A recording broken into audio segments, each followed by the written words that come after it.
Hello viewers, এর আগের ভিডিওতে আপনাদেরকে দেখিয়েছিলাম কিভাবে আগরবাতি স্ট্যান্ড তৈরি করতে হয়।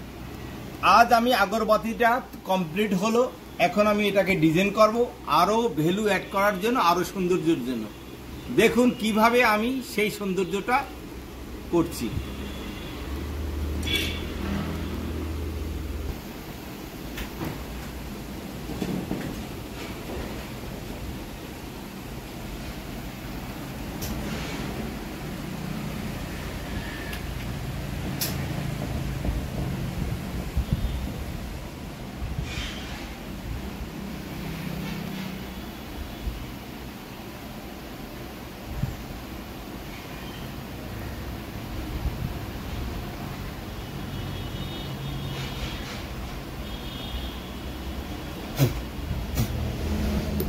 দেখুন আগরবাতির স্ট্যান্ডটি আমার ডিজাইনটা কমপ্লিট হলো।